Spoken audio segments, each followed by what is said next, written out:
Hi, I'm Wendy Korbusieski. And I'm Chris Rexroad.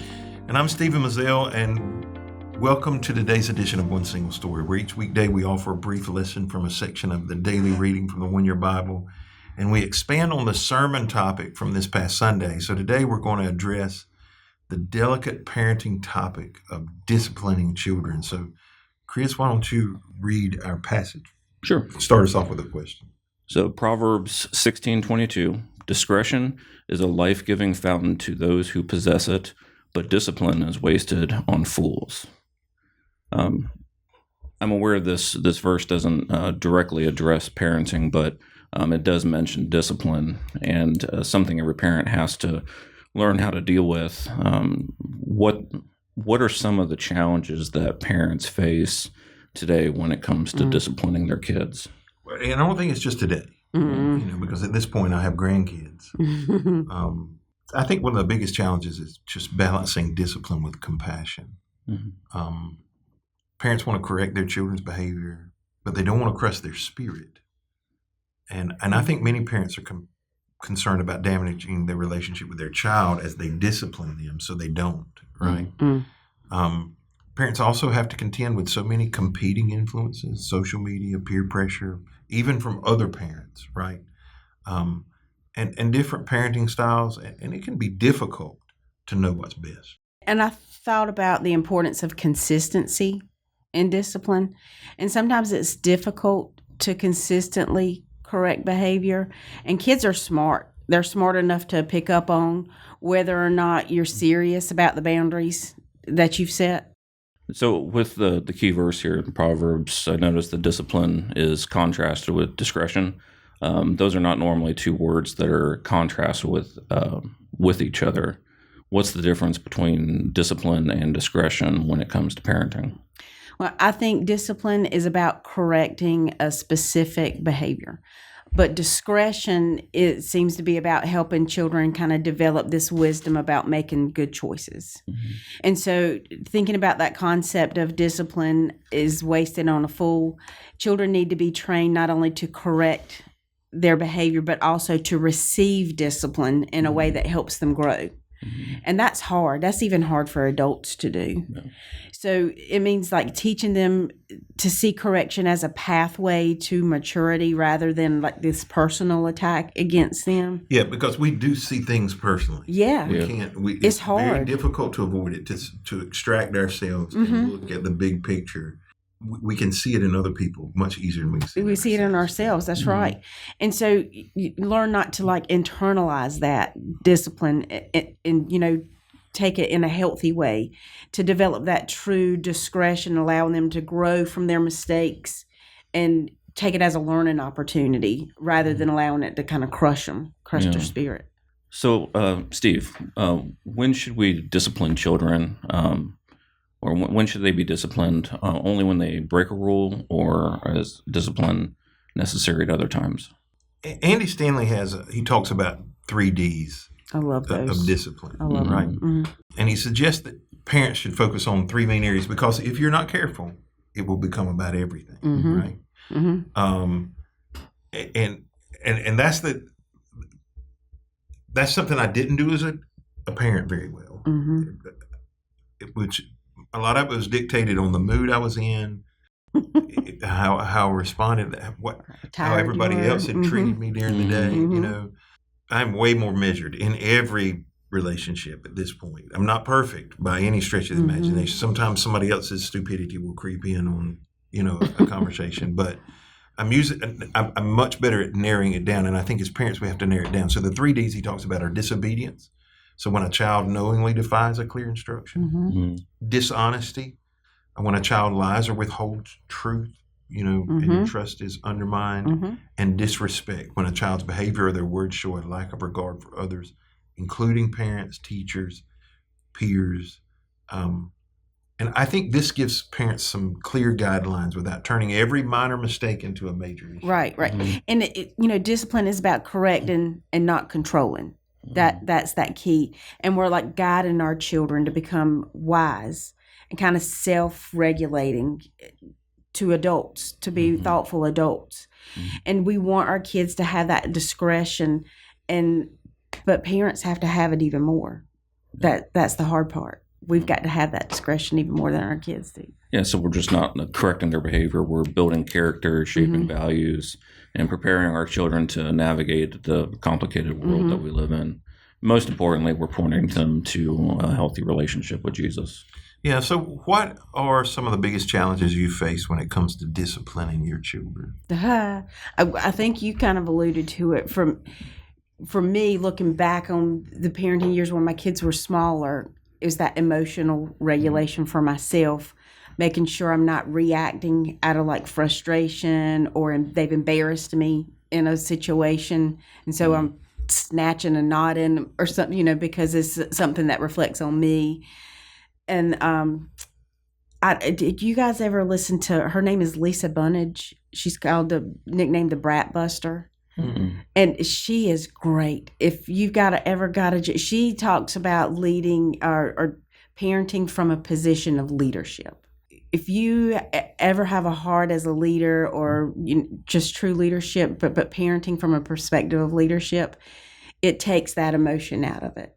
And, it's just truly parenting from a position of leadership. And that, I wish I had known her and heard her when my kids were little, because that takes that emotion zap out of it. It's that parenting, taking that emotion regulation and zapping it out of there. Another challenge for me was like knowing the right response, because every situation is different. Every kid is different. What works for one kid doesn't work for the other kid. So knowing how to respond effectively, and then dealing with outside influences properly, because the world is going to undermine my authority constantly every day. And so just knowing how to properly to deal with that. Those were the bigger challenges for parenting for me. And I agree with those. You listed off several that I had as well. Some of the challenges are other parents and just battling with, kids being disciplined in different ways, or like you said before, that some parents just don't want to discipline their kids. They would rather be friends with them than parents. And it's just, it's a struggle because, when your kids are like in elementary and middle school, you're battling against that as well. One of my favorite things that's come from Andy and Sandra Stanley is that, Sandra, right? Mm-hmm. Yeah.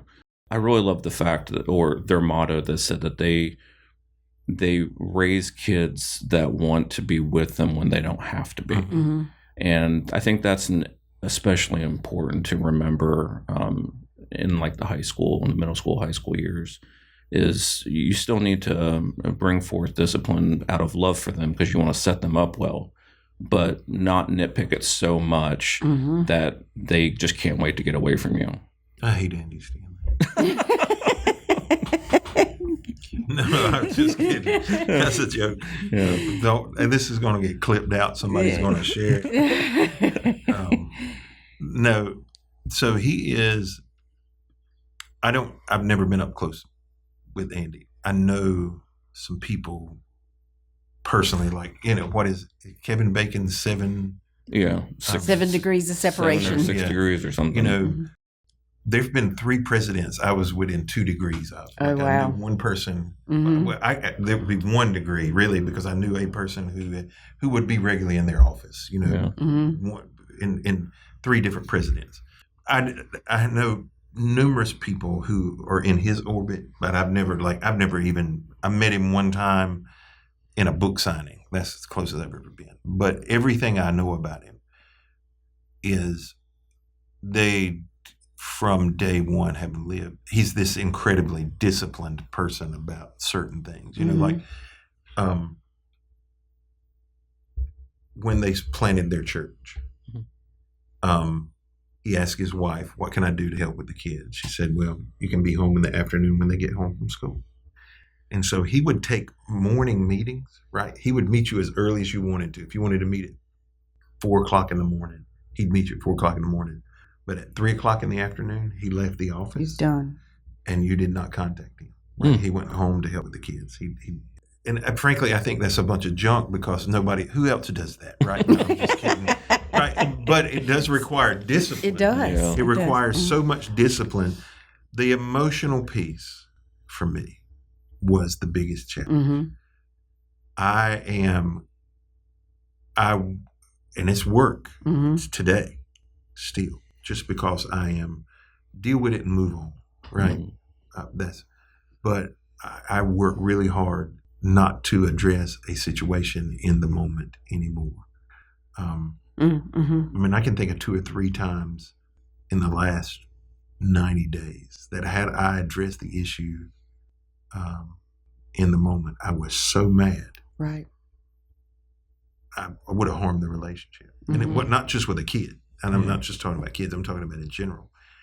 And I think getting some time away to process it, and if you believe in corporal punishment, you should never do that when you're emotionally charged. Yeah, correct. That's right. Ever. Absolutely. It's Or dangerous. it needs to switch parents. Right. It's just dangerous. Yeah. This isn't a for or against. The against is doing it when you're mad. Right. Don't do it when you're mad. And that's always been the greatest challenge for me, and not being consistent about the things that I was disciplining them for. I am much better at that today. And so how do you balance correcting behavior with building character? I think for me, you got to start with the end in mind, focusing not just on that immediate behavior, but what was the motivation behind that behavior, guiding hearts rather than just guiding behavior kind of thing. And does this moment call for a consequence or a conversation? And keeping in mind, if they're 3 and under, they don't need a conversation ever. Ever. That conversation that you're having with your 3-year-old is not for them. It's for you. That make you feel better. I mean, give it a break. Stop it. Yeah, and that might not be popular. No, they have forgotten about it in 30 seconds They don't. later. They're not. They're like a dog We're not at that gonna. age. Let's I don't not mean talk that. about your feelings right. at 3. Okay, they're not. They understand action. You stop play. You take away the toy. Okay. Yeah. Parenting lesson 101. Okay. Using discipline as a teaching tool, not just as a punishment. I mean, those things are important.